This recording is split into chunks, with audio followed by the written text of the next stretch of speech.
hay muchas ideas de pronto como muy equivocadas respecto justamente a lo que es el feminismo, ¿no?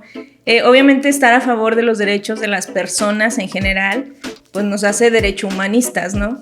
El feminismo ha transformado como mi forma de asumirme mujer y de verme como mujer, de observarme, de amarme, de este amor como propio genuino, ¿no? No este amor propio del que todo el mundo habla de, ay, sí, hay que amarnos, y porque primero el amor propio. A mí me costó mucho más, me costó mucho, obviamente, decir públicamente o hablar abiertamente de mi orientación sexual.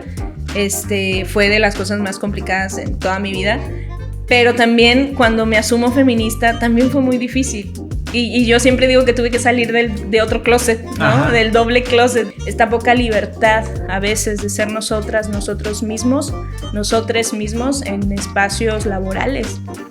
A veces todavía en el trabajo tenemos miedo a decir que somos lesbianas o gays o trans o lo que sea, ¿no? Cualquier identidad u orientación sexual diferente a la heteronormada. Ya estamos grabando, bienvenidos una vez más a un episodio de Intensamente como siempre, y en cada episodio agradezco a Hotel Los Nogales por la apertura, por permitirme llevar a cabo las grabaciones desde sus instalaciones. Gracias, Hotel Los Nogales.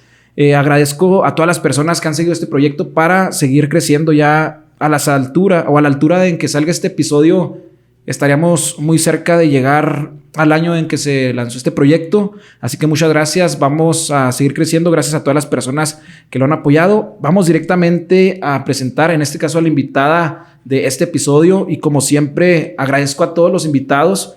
Ahora es el turno de platicar con Alondra de la Torre. ¿Qué tal? ¿Cómo estás? Hola Edgar. Muy bien, muchísimas gracias. Muy contenta de estar aquí en este espacio y pues agradecida obviamente por esto, ¿no? Por el espacio. Muchas gracias, pues como siempre, y yo lo reitero mucho, pero pues ya pues una vez más no pasa nada. Las personas ya en este momento ya tienen el contexto de lo que se trata el episodio, obviamente en la descripción del video, tanto en YouTube como aquí en Facebook o en la red social que nos estén viendo, pues ya tenemos ahí el contexto. Sin embargo, serás tú, Alondra, quien nos vaya induciendo un poquito.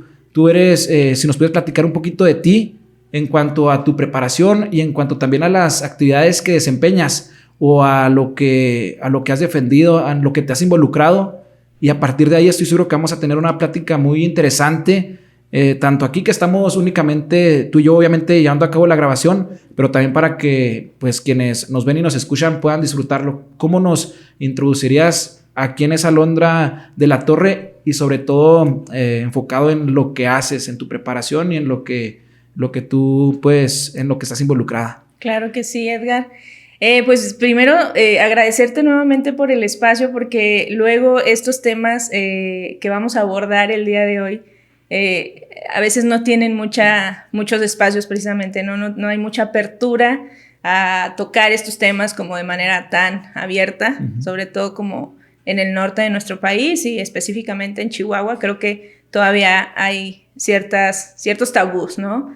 Entonces, bueno, pues ya lo dijiste, mi nombre es Alondra de la Torre González, me gusta que me digan Alo, es bonito para mí que se refieran a mí como Alo.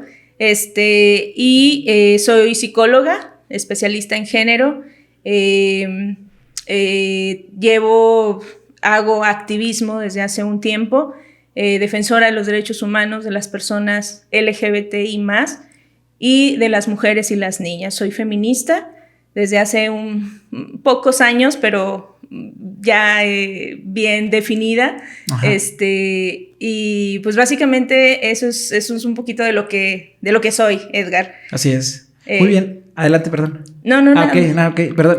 Me llama la atención a mí porque pues obviamente también otra cosa que me gusta mencionar es que como que no hay un orden en la plática ni nada de eso, sí, porque pues obviamente es una conversación genuina. Es lo que se me viene a la mente cuando trato de describir un poquito de lo que es este espacio. ¿Qué es cuando dices soy feminista? Porque obviamente, por ejemplo, yo no puedo decir que soy feminista, pero también estoy a favor de los derechos de las mujeres. ¿Qué conlleva decir soy feminista? ¿Y qué es o cuál sería la diferencia entre decir que defiendo los derechos de las mujeres y pues el ser feminista? ¿Va mucho más allá? ¿Cómo sería eso? Ok, empieza lo bueno. O sea, empezaste rudo, Edgar. Directo, así, perdón, pero... Bueno, creo que el feminismo está muy... Hay muchas ideas de pronto como muy equivocadas al respecto justamente a lo que es el feminismo, ¿no? Obviamente estar a favor de los derechos de las personas en general, pues nos hace derecho humanistas, ¿no? Ajá. Pero estar a favor de los derechos de las mujeres, pues al final sería lo mismo, estamos a favor de los derechos humanos. Pero particularmente ser feminista es asumirnos también como mujeres, porque creo que es una lucha, estoy segura que es una lucha de mujeres, para mujeres y por las mujeres. Entonces, pues no sé, el feminismo va mucho más allá como de solo, sí, yo estoy a favor de que las mujeres, no sé, tengan libertad, de que las mujeres tengan derecho a trabajar y todas estas cosas que a lo mejor hemos venido escuchando y viendo durante el tiempo, ahora sí que la existencia de la humanidad, ¿no? Pero ser feminista sí va mucho más allá de solo eso. O sea, creo que sí tiene que ver con asumirnos mujeres, pero también defender nuestros propios derechos, pero también los derechos de otras mujeres desde el vivirnos como mujeres, porque solo las mujeres sabemos cómo se vive siendo mujer, ¿no? Claro. Entonces, creo que en mi muy particular caso, yo hablo mucho siempre que me lo preguntan, que el feminismo a mí, a Alo de la Torre, de verdad me ha transformado en muchos sentidos y creo que es la bandera con la que siempre estoy como alzando, porque, pues no sé, cuando digo que soy feminista es como, entonces tú vas a las marchas y rayas y pintas y claro, todas estas cosas, ¿no? Que de pronto es como lo primero que pensamos cuando hablamos de feminismo y no, o sea, realmente sí voy a las marchas, no soy radical, entonces no pinto todavía, no sé si más adelante, pero el feminismo ha transformado como mi forma de asumirme mujer y de verme como mujer, de observarme, de amarme, de este amor como propio genuino, ¿no? No este amor propio del que todo el mundo habla de, sí, hay que amarnos, y porque primero el amor propio, no, o sea, creo que va mucho más allá de eso, rompiendo con todos los esquemas que hay respecto a cómo debemos ser mujeres en esta sociedad, ¿no? Entonces, viéndolo desde otras perspectivas, viéndome a mí misma de una manera más amorosa, cosa que no me enseñaron, cosa que nunca hice antes, pues precisamente porque no tenía la información que fui obteniendo a través justo del feminismo, ¿no? Entonces, el feminismo creo que nos abraza como mujeres y nos hace que nos abracemos genuinamente y con un amor real hacia nosotras mismas, ¿no, Edgar? Entonces, a mí el feminismo me ha ayudado mucho a verme a mí con unos ojos más amorosos, más respetuosos y por lo tanto obviamente sentirme mucho mejor como persona, como mujer y en general eso, ¿no? Digo, yo siempre me quedo con eso, además de todas las otras 1000 cosas que el feminismo le ha aportado a mi vida, ¿no? Pero creo que eso ha sido como lo más importante y por lo cual me asumo feminista. Claro, y me llama mucho la atención porque pues el ser feminista en diferentes contextos, pues se vive diferente, ¿no? O sea, claro, me imagino, no sé, si haciendo la comparativa aquí en la región o hablando del país, entero, por regiones se vive diferente. ¿Has percibido todo esto también? O sea, ¿tiene mucho que ver el contexto? Sí, por supuesto, tiene muchísimo que ver el contexto.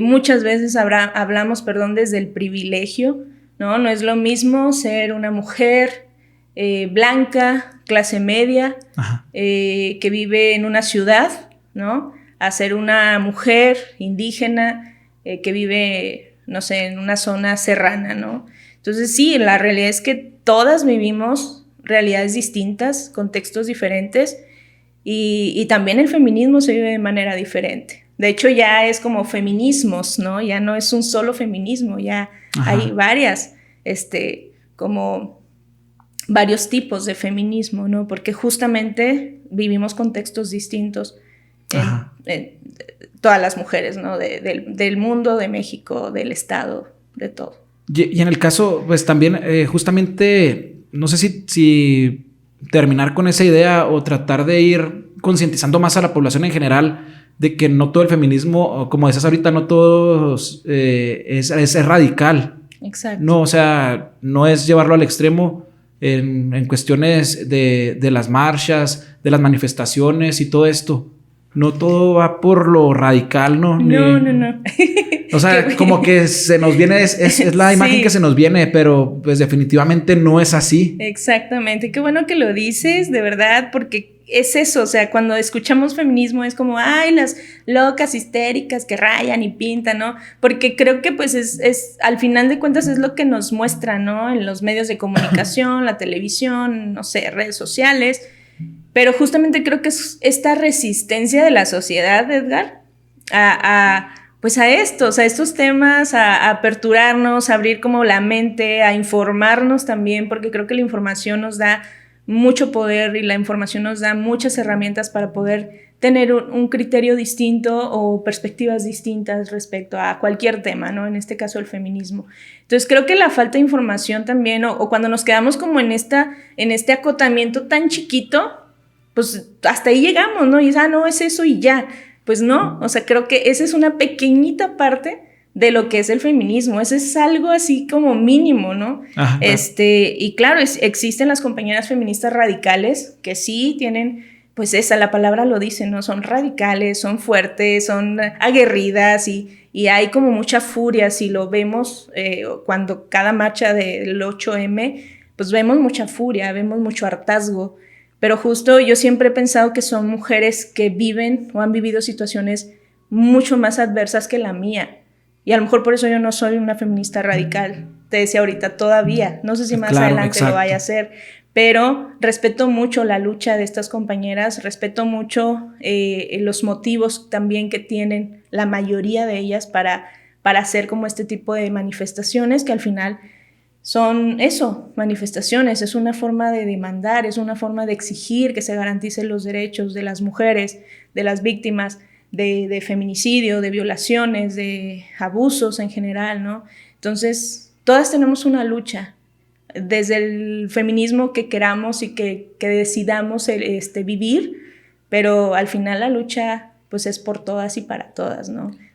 Sí, exactamente. Y también creo que este sentido de, pues, del llevarlo un poquito a ser radical, pero justamente, pues, como bien lo comentabas ahorita, cada región, incluso cada mujer vive su vida diferente, o sea, la realidad de cada uno, hablando en todos los contextos, es muy diferente. Así es. Entonces, yo también en este momento creo que si tiene estos elementos de radicales, podemos decirlo, pues se conoce así, es como para darle más poder al movimiento. Porque bueno, en una de esas, y si no se llevaran estas marchas a cabo, como se desarrollan, unas más radicales que otras. Exactamente, si no se llevaran a cabo, pues no se trabajaría en la visibilización de lo que se está luchando. Y creo que justamente darle un poquito más de poder, de energía, de pues esta radicalidad, los hace que a fuerzas vamos a voltear a ver, a fuerzas vamos a voltear a ver, y lo interesante es cuando volteamos a ver, pero no nada más para criticar, sino para conocer qué es lo que las mueve, cuáles son las causas, porque definitivamente la sociedad no somos ajenos para nada. O sea, aunque yo no me considere feminista, no soy ajeno a las causas que están luchando o que están encabezando las feministas o estas movilizaciones. No sé cómo. Sí, creo que justo también siempre lo decimos, ¿no? Los derechos que ya tenemos no los ganamos tomando café en el restaurante de los Nogales, ¿no? Exacto. ¿No? La revolución, todas las luchas que ha habido, digo, independientemente del género, pues no se han ganado pues así, tomando té, tomando café, Edgar. Entonces, creo que una de las cosas que ha justamente hecho al gobierno, a los poderes, ¿no? A la gente que está en posiciones de poder, que ha hecho voltear a ver a las mujeres y al feminismo en particular, o a las mujeres feministas, pues justamente han sido las marchas, justamente han sido este tipo de manifestaciones como lo es la iconoclasia, ¿no? Que es este desmán que se hace a edificios o a monumentos históricos, pues, o de gobierno. Y justamente creo que ha sido lo que ha hecho que se legisle a favor de los derechos humanos de las mujeres, ¿no? En legislaciones muy específicas como, no sé, Ley Olimpia, por ejemplo, ¿no? Ley Ingrid, un montón de leyes y de cosas que ahorita, por ejemplo, anda la 3 de 3, que está también ya posicionándose a nivel nacional, y muchas otras leyes que sí se necesitan ahí, en la Constitución. Necesitamos que se legisle a favor de nuestros derechos porque somos personas también, ¿no? Entonces, pues justo se ha ganado gracias a estas luchas y gracias a estas manifestaciones, y creo que es algo que tenemos que seguir haciendo definitivamente, porque siguen faltando que se garantice nuestros derechos, sigue faltando que vivamos una vida libre de violencia las mujeres en Camargo, en Chihuahua, en el país, en el mundo. Entonces, vamos a seguir luchando. ¿En qué consiste a grandes rasgos la ley 3 de 3? La 3 de 3 es para que los deudores alimenticios, abusadores o violadores sexuales y agresores físicos hacia las mujeres, obviamente, no ocupen puestos de poder. Claro. Que en ningún puesto de poder en todos los niveles de gobierno, o en instancias, pues sí, que tengan que ver con municipio, estatal, en todos los niveles de gobierno. Muy bien. Para aterrizar un poquito, o también, no sé, supongo que este contenido lo pueden estar viendo cualquier cantidad de gente, y pues a lo mejor hay personas que dicen, no sé, como que se me figura a mí como que dicen, no, yo también quiero ser feminista, pero ¿es querer ser o eso es algo genuino? Porque como lo que me platicas, o sea, no es precisamente como no sé, querer ser algo nada más, te tiene que nacer genuinamente o ir identificando y a través de que te llame la atención, explorarlo. Claro, fíjate que es muy curioso, y aquí te puedo compartir un poquito cómo yo llegué al feminismo, cómo conocí el feminismo, porque luego lo mismo, ¿no? O sea, hace, no sé, 10 años yo escuchaba feministas que además ni siquiera lo escuchaba tanto, pero cuando lo llegaba a escuchar era como, esas locas, ¿no? O sea, yo lo llegué a decir, yo lo llegué a pensar incluso, ¿no? Ay, pues quién sabe, no sé, y no le daba mucha importancia, pero cuando conozco el feminismo, cuando tengo como este contacto ya directo con mujeres feministas, la verdad la primera impresión fue como, ¿qué onda, no? O sea, sí me saqué mucho de onda porque no conocía nada absolutamente de lo que era el movimiento feminista en sí, pero me gustó mucho como sus ideas, sus sentires, sus pensares, no sé, una visión del mundo totalmente diferente a la que yo tenía, ¿no? En el sentido de eso, de vivirme como mujer y de cómo somos, en qué posiciones nos tienen o no nos han tenido las mujeres durante tantos años, siglos, y fui consciente de muchas cosas. Y entonces, claro que cuando te cae ese 20, al menos a mí me pasó, es como que he vivido engañada todo este tiempo de mi vida, ¿no? O sea, creo que descubres un montón de cosas.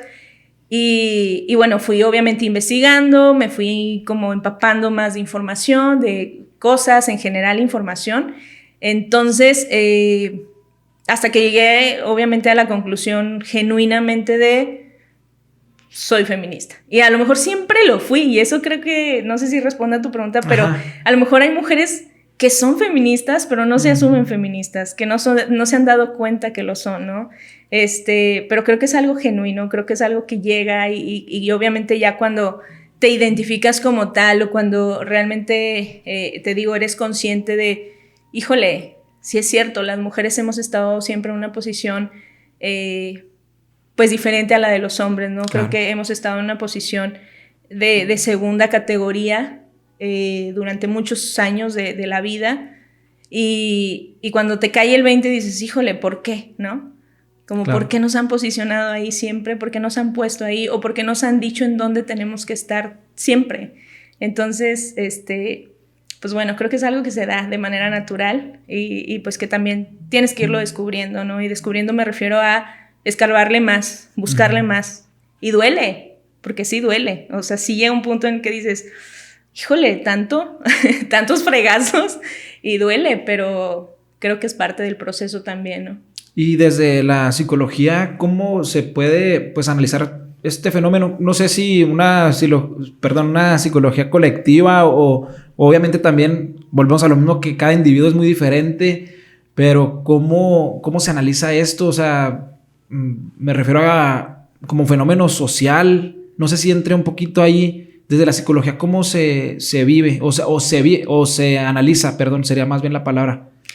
Sí, fíjate que es muy interesante cómo, porque de pronto yo he escuchado que dicen, pues es que se puso de moda, ¿no? El feminismo. Ajá. Entonces ahora todas las chavitas, sobre todo las chavas como de las nuevas generaciones, ajá, jovencitas, pues ya la mayoría son feministas, ¿no? Aparentemente, yo no lo considero así, pero ajá, sí hay obviamente más población joven que se asume feminista como más rápido, ¿no? Y como con esta naturalidad así, sin tantos conflictos. Creo que sí es un movimiento que tiene mucho peso pues social, evidentemente, ¿no? De hecho es un movimiento político social. Uh-huh. Que a veces, vuelvo a este tema de la información, a veces pues a lo mejor no lo sabes y pues ahí andas en la bola, en la marcha, pero al final de cuentas es un movimiento político. O sea, al final es eso, ¿no? Entonces creo que sí tiene que ver como con el nivel de conciencia que se está teniendo en este momento, ¿no? O sea, sí creo que somos más conscientes las mujeres de lo que se vive o lo que hemos estado viviendo o lo que nuestras abuelas, nuestras madres y nuestras ancestras tuvieron que vivir por el tema de ser mujer, ¿no? O sea, o por el género. Entonces, creo que la conciencia nos está moviendo de una manera diferente y obviamente en la psique, pues funciona de manera diferente, ¿no? Estamos más despiertas, las nuevas generaciones están más despiertas y son mucho más conscientes de dónde estamos posicionadas las mujeres y obviamente están también queriendo y luchando por no seguir en esas posiciones, ¿no? O en esos, no sé, como en esas cajitas que nos han metido durante tantos años. Entonces creo que tiene que ver con eso, con el nivel de conciencia, Edgar, definitivamente. Muy bien, y sería, pues no sé si esta conciencia se puede trasladar a lo colectivo, es decir, a lo masivo, o sea, una conciencia como social masiva, no me estoy inventando palabras, no sé, pero a nivel colectivo me refiero, o si también esa conciencia ha notado que, pues más allá de la sociedad, realmente se han aplicado políticas públicas y que vengan de manera genuina por parte de, pues en este caso de los gobernantes, ¿no? O de quienes hacen las leyes, en este caso los legisladores. Sí se ha tomado el tema de manera genuina también, o sea, sí se ha volteado a ver el movimiento realmente por lo que significa o repito, pues ya sería, o lo que comentabas, ¿no? Más político. Fíjate al final de cuentas, lo que buscan es acción y mientras haya acción, independientemente de lo que lo mueva, pues ya es ganancia, ya es un pasito, ¿no? Sí, definitivamente. Honestamente no creo que sea tan genuino, no de todos los gobernantes o de todas las personas que están como en esas posiciones de poder para legislar y demás. Pero, pues como dices, independientemente de eso, creo que pues ahora sí que les toca hacerlo, ¿no? O sea, nos lo deben. Históricamente es una deuda hacia nosotras las mujeres. Entonces, pues tienen que hacerlo. Y creo que sí ha habido una presión súper importante del movimiento feminista y eso hay que reconocerlo. Porque luego es como que, ay, pues, ¿qué han logrado? Ahí andan nomás de liosas y de... Y no, o sea, realmente sí se han hecho logros importantes. Creo que se ha logrado justamente estas leyes, o sea, legislar, que estén en la Constitución de nuestro país. Y pues son logros que si no hubiese este movimiento feminista, pues no se haría, ¿no? Creo que no llegaríamos a esto, ¿no? Claro, entonces se puede decir que sí, con pasitos chicos o a veces un poquito más grandes se ha logrado pues avanzar y como bien lo comentaba, sobre todo como que entra la conciencia, pues obviamente de quienes forman parte del movimiento, también de a quienes está dirigida las diferentes exigencias o las diferentes causas y lo que buscan, pero prácticamente se da un pasito más a la conciencia colectiva. Colectiva. Así es. Sí, sí, creo que tiene gran impacto y creo que se va a seguir avanzando, ¿no? Definitivamente. No sé, tenemos próximas elecciones en 2024 y hay 2 candidatas mujeres, cosa que nunca había pasado en nuestro país.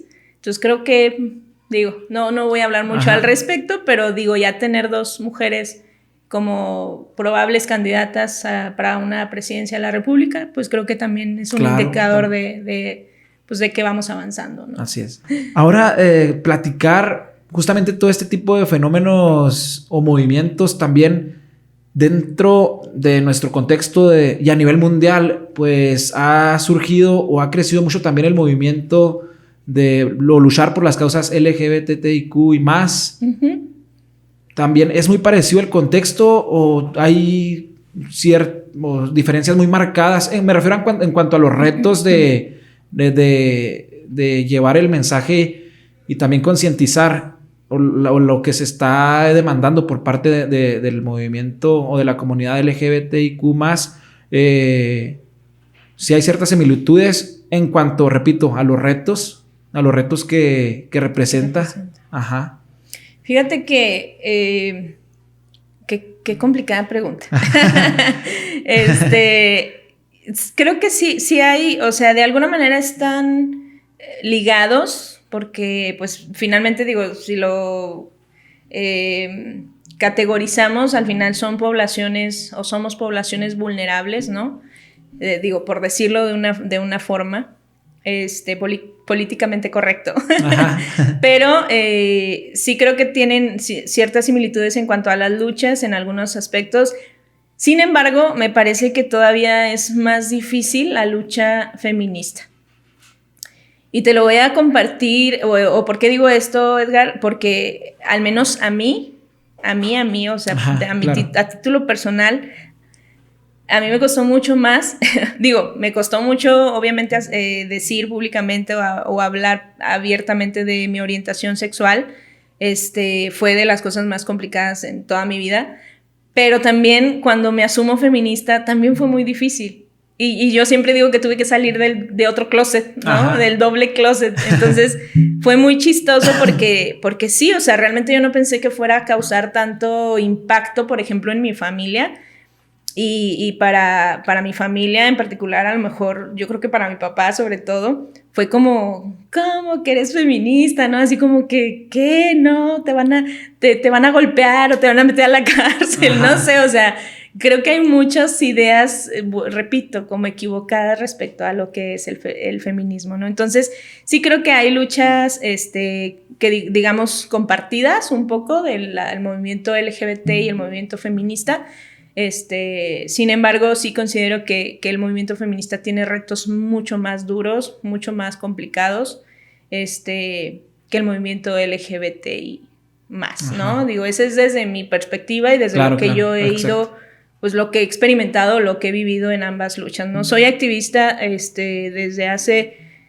Bueno, activista oficial, porque creo que también lo he sido desde hace muchos ajá, años, pero oficialmente alrededor de 7 años más o menos, en cuanto al movimiento LGBTI+, ¿no? Que justo empiezo a hacer activismo por los derechos y la visibilización también y la información del tema de la diversidad sexual o la diversidad sexogenérica, todas estas disidencias sexuales que existen y que además pues, no son nombradas. Ahorita ya poquito más, pero por mucho tiempo fuimos invisibles.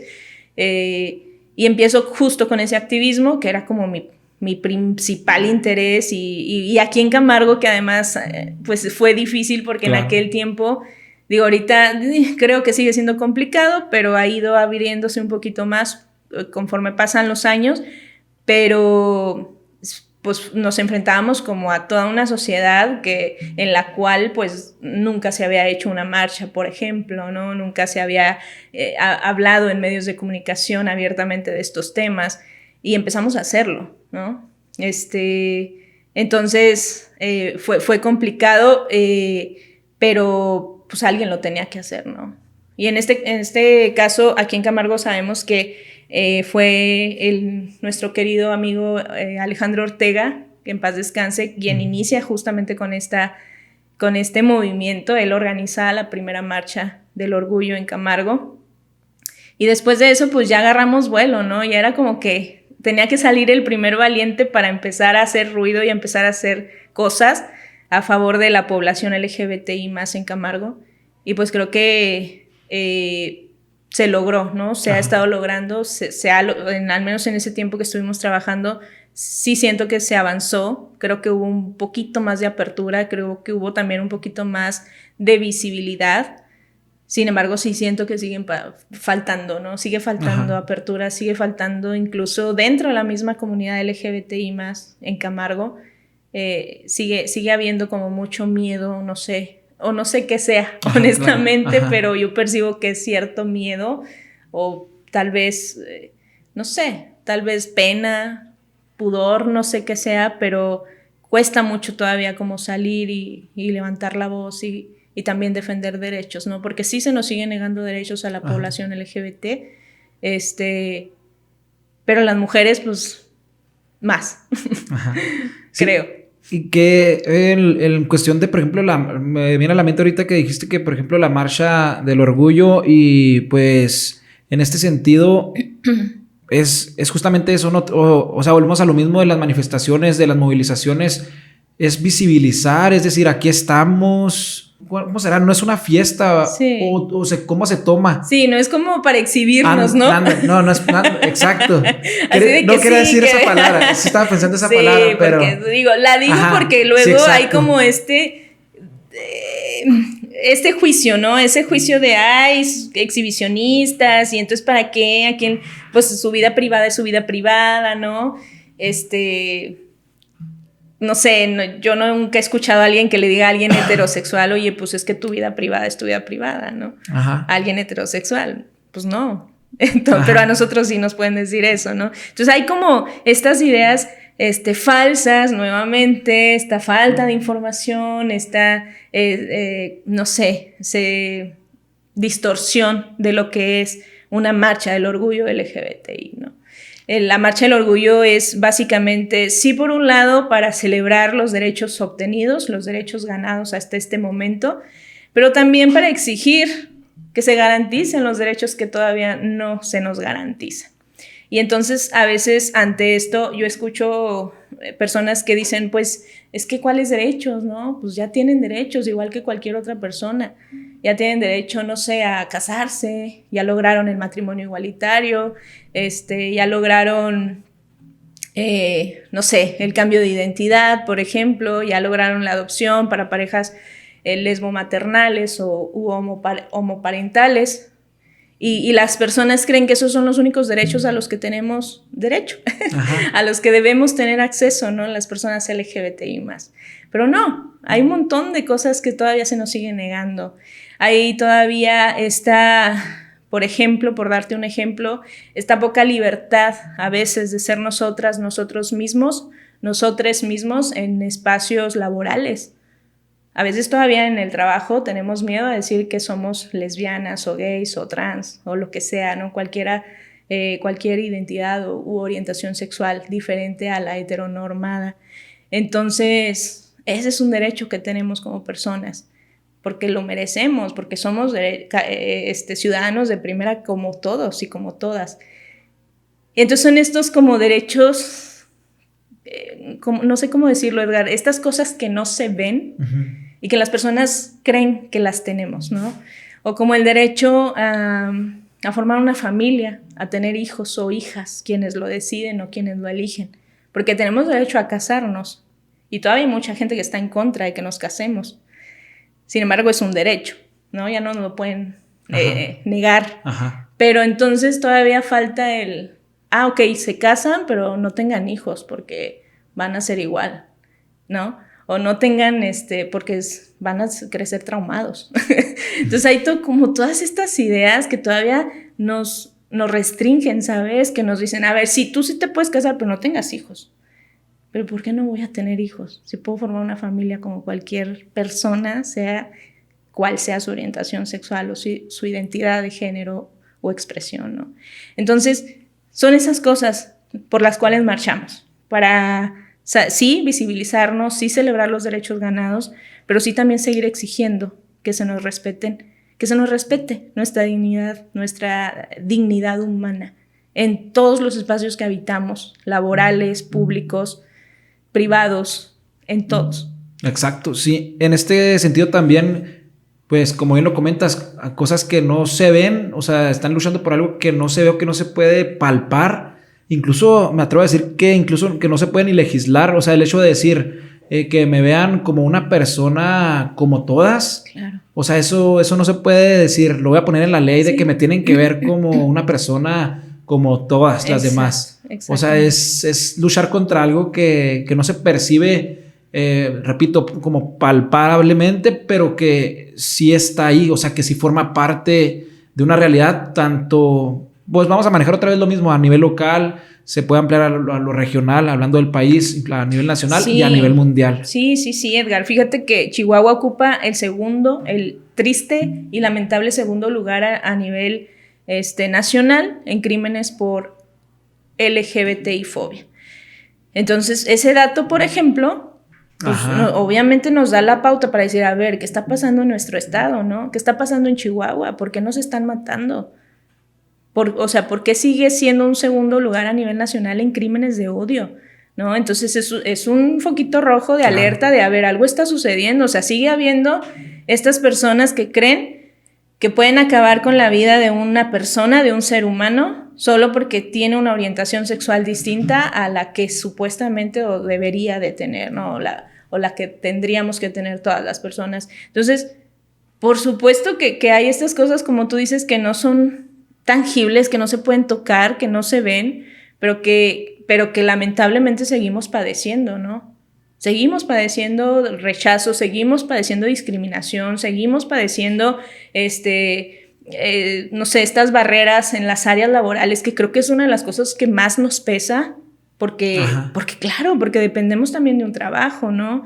Y entonces no podemos ser nosotros mismos, porque por miedo a que nos corran, por ejemplo, algo tan sencillo y tan absurdo como eso, pero tan importante y tan relevante, porque te quedas sin trabajo y luego, ¿cómo le haces? ¿De qué vives? Claro. ¿No? Entonces, pues sí, o sea, seguimos teniendo este lugar de crimen en el estado de Chihuahua, crímenes de odio a nivel nacional. Y entonces por ese motivo, simple y sencillamente, en Chihuahua tenemos que seguir haciendo activismo, tenemos que seguir trabajando, tenemos que seguir visibilizándonos. Y siempre lo decimos, hasta que la dignidad se haga costumbre.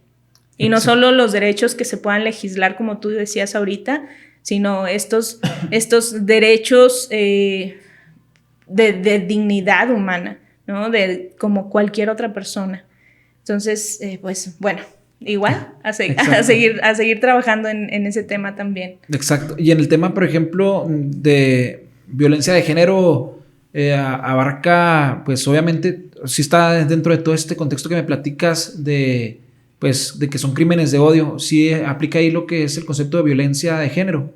Sí, fíjate que abarca más. Ahí es que luego las instancias no sé cómo lo aborden. Ajá. Porque luego igual sigue faltando información como en las instancias gubernamentales, ¿no? Para ver cómo abordan este tipo de crímenes de odio. Entonces, digo, por el término se considera un crimen, sí, una violencia de género, porque el género al final de cuentas pues tiene que ver obviamente con toda la población LGBTI+, pero también con las mujeres, obviamente, justamente por el tema de la identidad de género o la expresión de género y todo esto, ¿no? Pero no sé cómo lo aborden, por ejemplo, si hay un crimen de odio,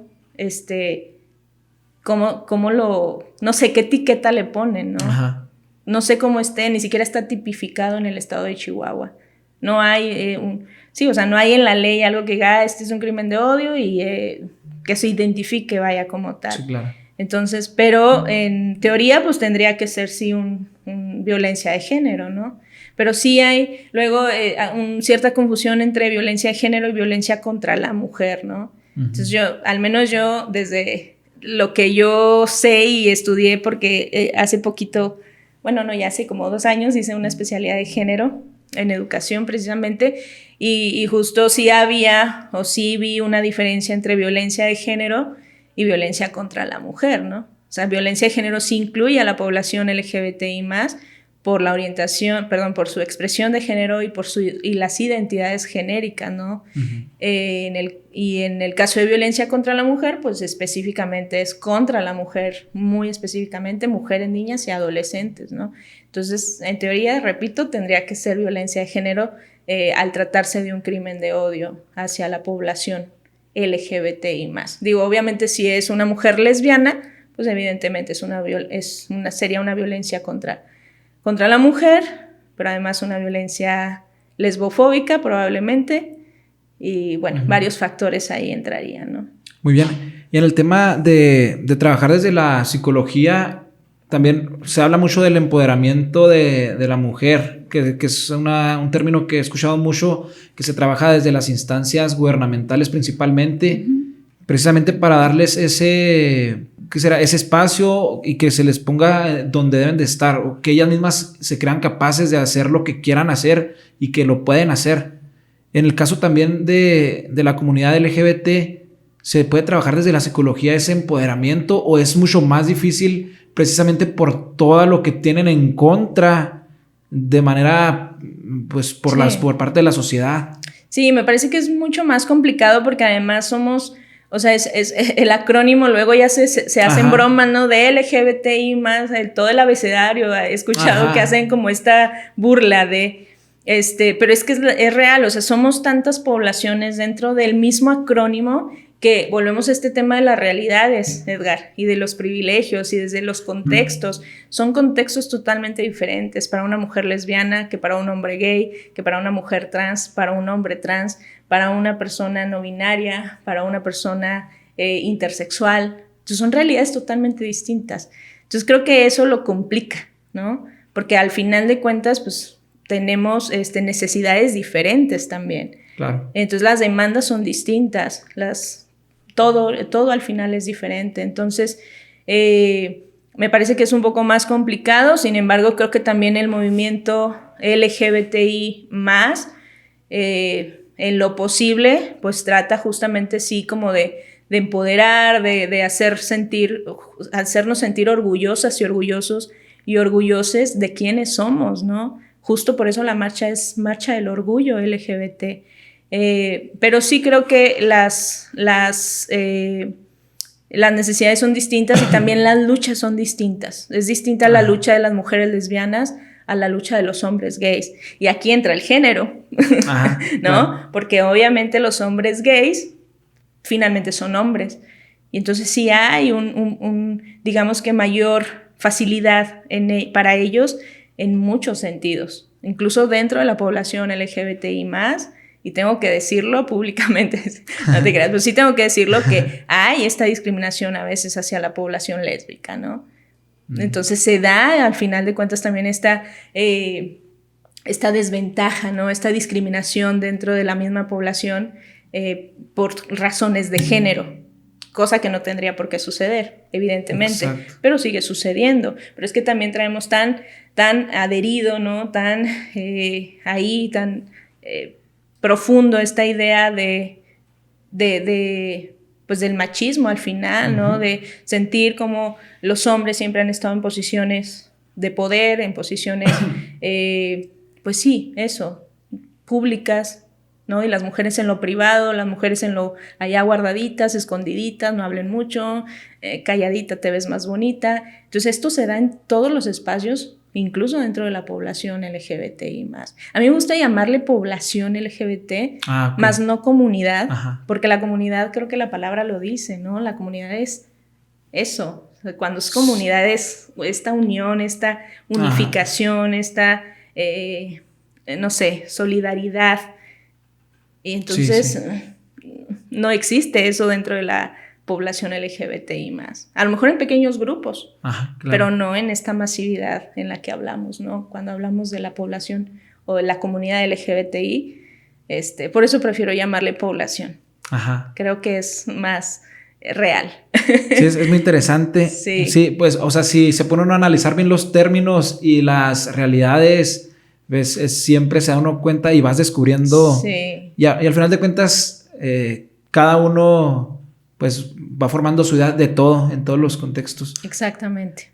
Otra situación ahí que quería comentar es que entonces, por ejemplo, desde la psicología se puede trabajar el empoderamiento del individuo, porque ya sin manejar, incluso sin distinguir género. Claro, claro. Porque, repetimos, y creo que es prácticamente lo que estábamos comentando, que cada realidad, cada individuo tiene un contexto muy diferente del otro, por muy parecido que lo pueda percibir alguien desde fuera. Exactamente. Entonces, creo que sí es muy importante ahí como que el empoderamiento, pero del individuo. Obviamente se celebra que haya esas políticas de empoderamiento de la mujer y todo esto, que se impulsan principalmente desde dependencias gubernamentales, pero sí trabajar desde el empoderamiento individual. Sí, fíjate que desde mi labor como psicóloga, Ajá. desde mi trabajo en clínica, porque trabajo como terapeuta, clínica, claro, o sea, al final de cuentas es como esta necesidad que todas y todos tenemos de estar bien, ¿no? Emocionalmente, en todos los sentidos. Obviamente para algo vamos a la terapia, ¿no? Es obviamente trabajar como lo emocional, la salud mental, etcétera. Pero obviamente lo que buscamos, al menos yo desde mi quehacer, ¿no? Claro. En el área laboral, pues es obviamente aportar lo necesario para que las personas estén lo más sanas emocionalmente hablando, ¿no? Pero sí hay una mayor población de mujeres en terapia, por ejemplo, ¿no? Y es que ahí es donde salta mi yo feminista, porque pues seguimos, o sea, sí hay diferencias, Edgar, y sí hay necesidades obviamente distintas, y hay contextos distintos, y se trabaja de manera distinta también. Cuando llega a consulta un hombre o cuando llega a consulta una mujer, ¿no? Porque sí son contextos diferentes, son necesidades diferentes, son, híjole, hasta oportunidades diferentes en el sentido hasta económico, ¿no? O sea, la posibilidad que tiene a veces las mujeres es como más compleja por muchos factores o por diferentes factores.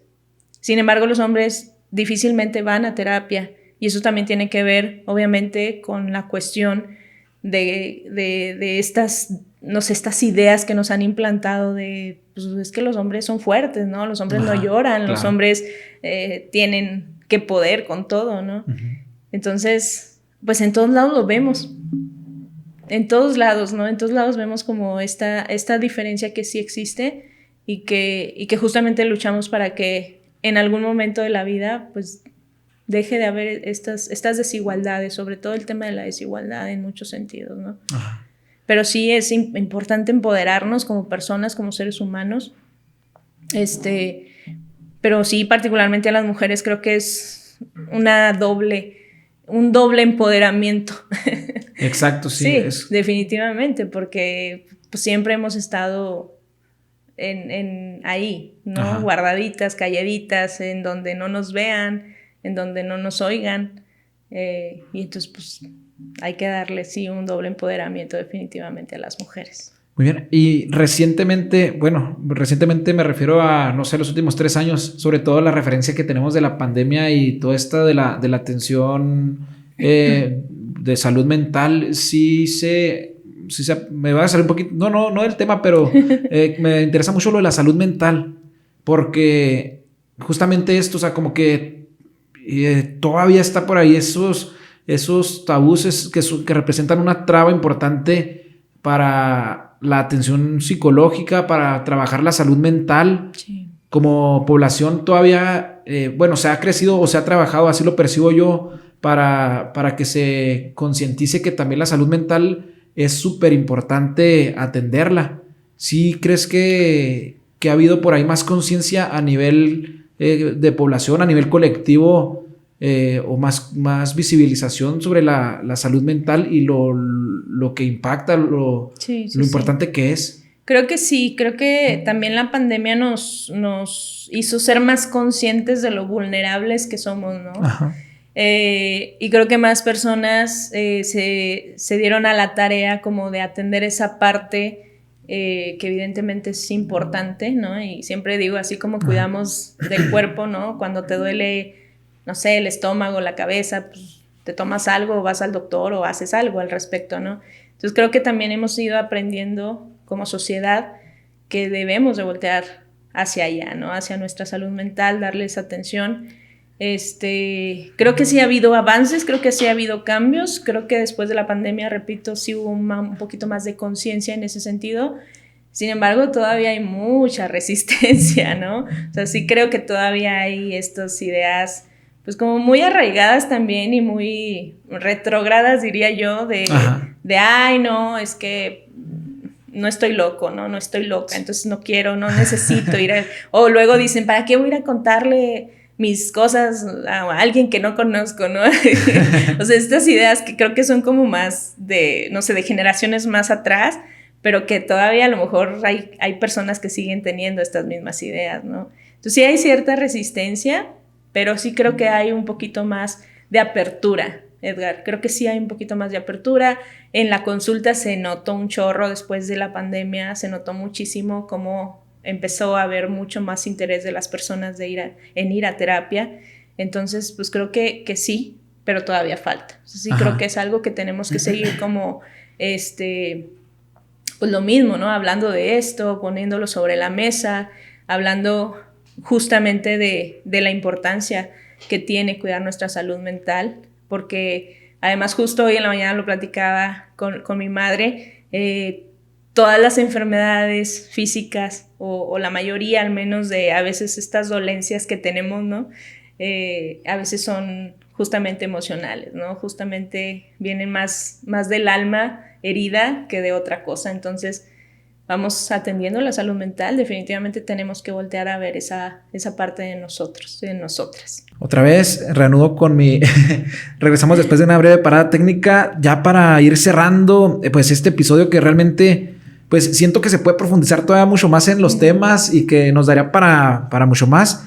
Pero bueno, vamos a ir como que aterrizando también, y te platicaba ahorita fuera de grabación que un común denominador, y justamente lo acabas de comentar en la grabación, es esa resistencia que al final de cuentas, repito, es el común denominador de todos los movimientos sociales, en este caso de los que terminamos hablando, o de los que hablamos durante todo el episodio.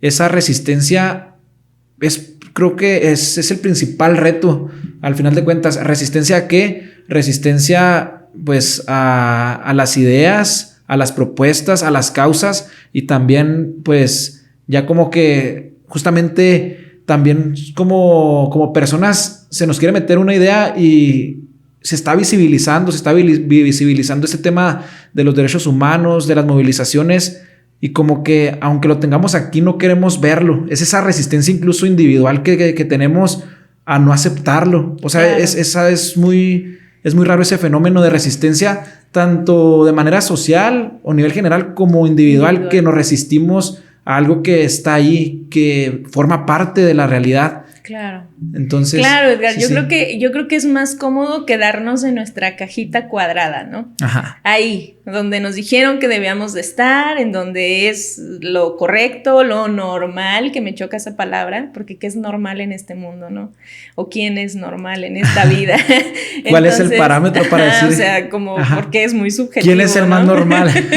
Entonces, pues eso, es más cómodo quedarnos ahí. Creo que a todas y a todos nos cuesta el cambio, ¿no? Nos genera ruido, nos da vértigo, no nos gusta, se nos complica mucho como dar ese paso a brincar algo diferente, al cambio, a lo nuevo, a lo diferente, ¿no? Que también diferente es como, pues, ¿qué es diferente? ¿Diferente ¿no? de qué? ¿No? ¿Diferente a qué? ¿Respecto a qué? Ajá. Entonces creo que hemos también crecido con todas estas palabras tan interiorizadas que a veces ni siquiera nos ponemos a analizar como el significado, ¿no? Y qué representa. Entonces, yo creo que de ahí va la resistencia que tenemos a los cambios, la resistencia que tenemos a eso, a lo diferente con respecto a lo que nos dijeron que debía ser, ¿no? Exacto. Que tenía que ser.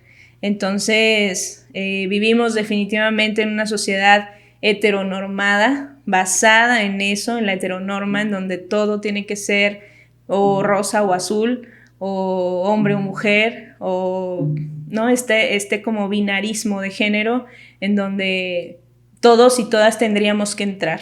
Entonces, cuando salimos a la calle y nos colgamos la bandera de colores, que es como la que nos representa a la población LGBTI+, y ya bueno, cada población o cada letra del acrónimo tiene su propia bandera, que también hay que decirlo, porque es importante identificarnos. Cuando salimos con esta bandera, pues obviamente a muchas personas les incomoda, ¿no? Pero les incomoda y creo que les incomoda justamente por toda esta información que tenemos equivocada a lo que es el vivirnos como personas de la diversidad sexual o diversidad sexogenérica. Entonces, solo es eso.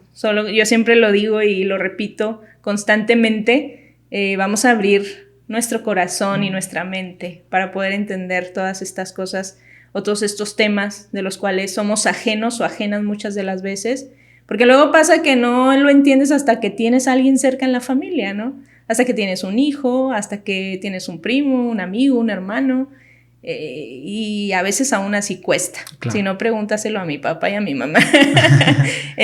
Sin embargo, bueno, pues creo que sí es importante que tengamos esta apertura para justamente dejar de resistirnos ante todos estos movimientos sociales, no solo el LGBT, sino pues también ¿no? También cuando nos colgamos este pañuelito en el cuello, las mujeres, pues también a veces es como... para ver si lo podemos hacer que se enfoque, déjame te ayudo. A ver, va. A ver, ahí va. Ahí se está enfocando. Perfecto. Antes, ahí está, listo, para mostrarlo bien. Muchas gracias. Sí, entonces también es eso, ¿no? O sea, quienes lo hacemos, quienes salimos a la calle, quienes nos asumimos abiertamente lesbiana, feminista en mi caso, sabemos que estamos contra muchas cosas, que estamos contra toda una ideología, contra toda una sociedad en la que es más fácil quedarnos en esa comodidad, en esa cajita cuadrada donde pues no hagas ruido, donde no pasa nada, ¿no? Y todo sigue normal como si la heteronormatividad fuera lo único que existe. Y pues no, porque aquí estamos, existimos y resistimos también, Edgar. Exacto. Totalmente. Muy bien, por último, se me viene también un comentario o más bien una duda o algo que me surgió apenas de última instancia. Échalo. El tema de cómo percibes o cómo evaluarías, no sé si evaluar es la palabra correcta, pero si una persona dice que respeta estos movimientos y respeta a la persona de la población LGBT y se queda nada más así como que en el respeto y realmente no va más allá de... No sé si me explico, sí. O sea, que nomás dice, no, pues lo respeto, pero como que le es indiferente. Sí. Eso ya podrían validarlo como una persona que los acepta o simplemente como es una persona que es indiferente. Sí, porque yo puedo decir personalmente, no, pues yo respeto, pero incluso si pues tengo amigos y conocidos que pertenecen a esa población, pero si me quedo tal vez en decir respeto, puede que me quede corto. Híjole. O sea, sí está... Sí, la verdad es que está muy cañón porque yo he escuchado muchas personas que dicen, no, es que yo respeto, pero no se besen en público.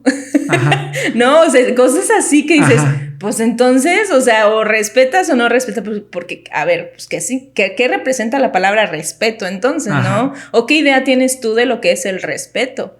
Entonces... híjole, yo creo que eso es muy subjetivo. Claro. Porque pues el respeto yo creo que va mucho más allá de solo decir yo respeto, ¿no? Ajá. Creo que sí es poner en práctica ese respeto, y respetar es justamente, no sé, porque este ejemplo que acabo de dar de no se besen en público es como considerado una falta de respeto, ¿no? Y entonces hay quienes dicen, bueno, pero es que es igual si es una pareja heterosexual que se está besando en público a cualquier tipo de pareja. Al final es una falta de respeto, pero es que es muy subjetivo, porque a lo mejor para mí no representa una falta de respeto, es una expresión de amor normal. Digo, estoy hablando de un beso sí, claro. moderado. Pues sí, como cualquier par de personas que se aman en este mundo, ¿no? Ajá. Entonces, yo creo que sí es muy subjetivo. Yo creo que hay personas que dicen esto y que sí realmente lo respetan, ¿no? De manera genuina. Y hay quienes solo lo dicen como para no meterse en broncas y decir, yo respeto. O suelo escuchar mucho esto de, no, yo respeto, yo tengo un amigo que es gay, ¿no? Yo tengo una amiga o una prima o no sé qué. Pues sí, pero eso no representa nada, ¿no? O sea, ok, pero ¿y luego? ¿No? O sea que, no sé, creo que es todo un tema este rollo del respeto, pero yo sí creo que lo único que necesitamos es realmente eso, un respeto real y creo que también es un tema de empatía, Edgar. Eso, o sea, de entender que tu realidad no es la misma que la mía. Que a veces hablamos desde el privilegio, ya lo decía hace ratito. Hablamos desde el privilegio y es bien fácil hablar desde una posición de privilegio, ¿no? Entonces, a veces la empatía es lo que nos puede hacer decir, a ver, ser conscientes y ser realistas y decir, a ver, yo estoy hablando desde esta posición porque mi realidad es diferente a la de ella o a la de él, ¿no? Entonces, creo que este tema de la empatía es algo que deberíamos de tener para poder entender y respetar genuinamente este tipo de luchas sociales, ¿no? La lucha del movimiento LGBTI+, la lucha feminista y cualquier otra lucha social, porque sabemos que hay muchas más luchas. Y cada quien tiene su lucha. Incluso cada quien y cada uno de nosotros y nosotras tenemos nuestras propias luchas internas. Exacto. Edgar, entonces, empatía, respeto y yo creo que también, no sé, como amor, ¿no? Ajá. O sea, creo que cuando hablamos también desde el amor, digo, sin afán de romantizar todo esto, porque tampoco es el punto, pero sí como desde el corazón y creo que eso nos da la pauta para poder entender a las personas en general, sean hombres, sean mujeres, seamos lesbianas, gays, hetero, lo que sea. Ajá. Creo que por ahí tendríamos que ir todas las personas. Muy bien, te agradezco mucho, Alo, por este espacio y realmente pues creo que queda, como siempre lo digo, como que temas donde se puede profundizar y seguramente podemos hablar mucho más y pues esto queda abierto para segundas partes como lo podemos decir. Me parece, yo te agradezco mucho, de verdad, como lo decía al inicio, estos temas todavía hacen muchas cosquillas, todavía incomodan a muchas personas, entonces por eso es de verdad un doble agradecimiento de abrirme este espacio para poder hablar de estos temas y bueno, pues listísima para la segunda parte cuando quieras o cuando volvamos a coincidir, Edgar. Muchísimas gracias. Alo de la Torre, muchas gracias. Gracias a ti, Edgar. Bueno, de esta manera terminamos este episodio. Agradezco a todas las personas que han hecho posible pues seguir creciendo poco a poco y de esta manera llegar cada vez a más sectores y por supuesto ir extendiendo un poquito más el proyecto. Muchas gracias. Los espero en el próximo episodio de Intensamente. Listo. Ay, qué chido. Listo.